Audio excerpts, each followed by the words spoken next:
So, as we all know, 2023 was not the most successful year for Star Wars. Now, I really could explain in detail what went wrong this year with Star Wars and go over everything, but I'm sure that you guys, as well as myself, have heard enough about the year of 2023 for Star Wars and all the controversy. I mean, Disney Star Wars is really just a laughingstock at this point, and they still, after all these years, just have no idea how to turn this franchise around and back to what it once was. And actually, to be honest, I do want to sum up this year by talking about Ahsoka very quickly, by saying that this show was meant to be the saviour of Star Wars. Everyone thought it was going to be. Well, not everybody. The people who weren't as delusional about this franchise knew already.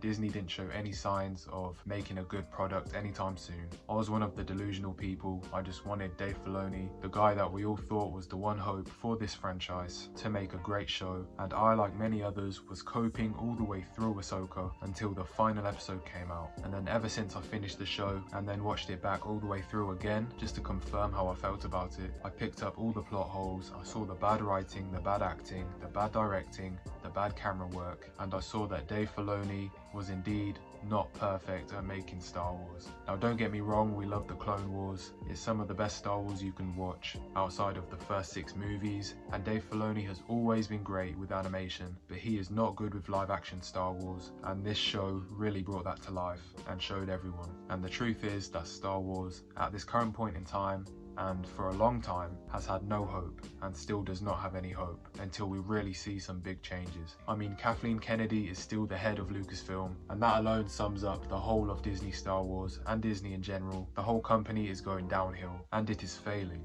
Now, this is not just a theory, this is facts. The numbers prove it. Literally, you can only name a couple of movies and shows from Disney in 2023 that actually made a profit. The viewership is at an all-time low. No one's watching their shows or movies. The biggest family-friendly entertainment company has made all the families lose trust in their products after consistently pushing agendas, not listening to their fans, blaming the fans for all their failures, and honestly, never even trying to take accountability and just losing touch with the audience. And unfortunately, Star Wars is still attached to this company, and so it continues to be a terrible time for us Star Wars fans. But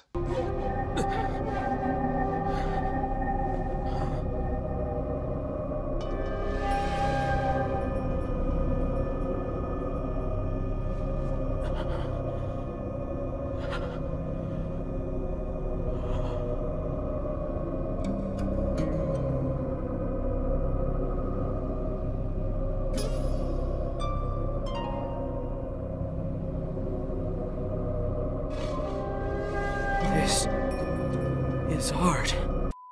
there was one good thing that came out from Star Wars this year. Sorry to jump scare you after being so negative, and rightly so. For the first part of this video, the introduction is most likely going to be longer than the actual main subject of this video. But to get into the main subject, there has been one good thing that came out in 2023 for Star Wars that respects George Lucas, respects the world of Star Wars, the themes of Star Wars, and captured exactly what it's meant to feel like to be in the world of Star Wars. And that, of course, was the amazing game Jedi Survivor. I really just wanted to make a quick video to shine the spotlight on this amazing game, the sequel to the first game, Fallen Order, that was so amazing, that improved the gameplay and stayed consistent with the amount of passion and care that was put into it. This game is by far the best product that we've had from Star Wars in so long. Those of you that have played Jedi Survivor know that this game captured exactly what it feels like to be in the Star Wars universe, and it felt like it belonged in the same world as the prequels did and the originals. You just know when a Star Wars product carries that theme and that feeling of Star Wars, and they did that. Jedi Survivor was by far the highlight of the year for us Star Wars fans. Apart from the issues that came with the game for some people, luckily for me on PS5 I did not have any problems, but I think it was mainly for PC players that had to deal with a lot of bugs. But putting all the bugs aside,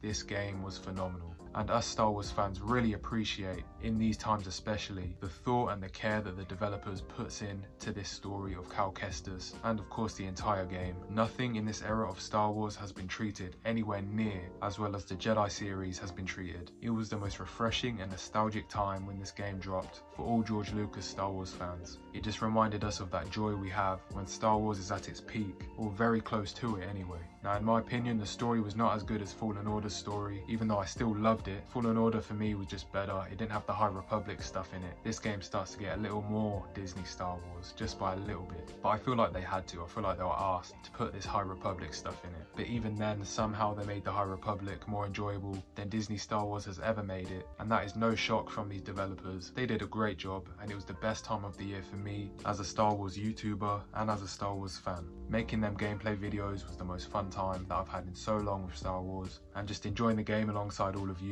and the whole Star Wars fan base was just a highlight for the whole community. And yeah, I just wanted to shed some light on this game and give it the credit it deserves for carrying Star Wars through 2023. I cannot wait for the third game, and hopefully it finishes off this franchise in the right way and solidifies another amazing Star Wars trilogy along with the originals and the prequels. The acting from Cameron Monaghan, the actor for Kestis, and the rest of the cast did so well. The writers gave the characters struggles and flaws which every character needs. Disney. Maybe you should take some notes and actually remind yourself how a story is meant to be told. Characters are meant to have depth, they're meant to have actual personalities, unlike Ahsoka and the rest of the characters in the Ahsoka show. But enough about that shit show. These Jedi franchise characters are widely loved for a reason, and we explored the aftermath of Order 66 along with him. We explored new planets with him. We found out about the High Republic with him. Us as players went on the same journey as the main character did, and it felt like we were really Cal Kestis going through the struggles and the journey that he went on. And that's how a story is meant to be told, and Star Wars is all about story. So again, well done to the developers.